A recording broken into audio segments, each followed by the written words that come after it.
हमारे साथ धोखा किया जाना प्रचालित किया जा रहा है, जो कि सर्वथा असत्य है। हम कंपनी के निवेशक नहीं वरन पैनलिस्ट हैं और हमने जो भी कार्य इस कंपनी में किया है उसके बदले उचित पारिश्रमिक नियमित रूप से प्राप्त किया है।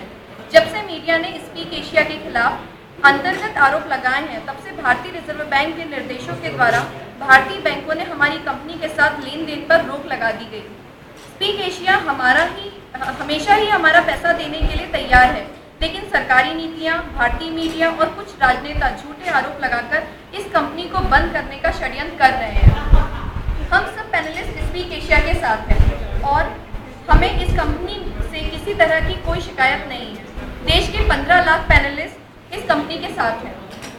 हम आपका ध्यान इस बात की ओर आकर्षित करना चाहते हैं कि स्पीक एशिया की तरह इसी फॉर्मेट पर व्यापार चलाने वाली कुछ कंपनियां भारत सरकार से रजिस्ट्रेशन प्राप्त कर भारत में व्यापार चला रही हैं।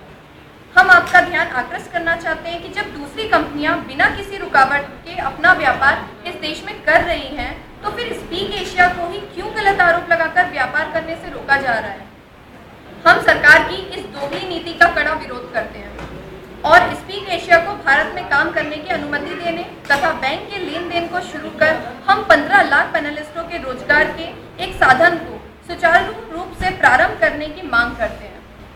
If Speak Asia is not allowed to start its business, then just think what will be the condition of people who left their job for Speak Asia. What will be condition of the people who were unemployed before the wonderful gift given by God in the name of Speak Asia Online? Suicide or more worse than what? Speak Asia जिंदाबाद। से बोल रहा हूँ। हमारा राष्ट्रीय slogan है कि सत्यमेव जयते। हम इन दिनों ये देखा गया है कि भी असत्य की ताकतें सत्य की आवाज़ बंद करने में तुली हुई है। हमारी कंपनी के बारे में कई प्रकार की अनर्गल बातें मीडिया पर और भी कई राजनेताओं द्वारा की गई है, लेकिन हमें विश्वास है कि अंतिम विजय सत्य की होगी।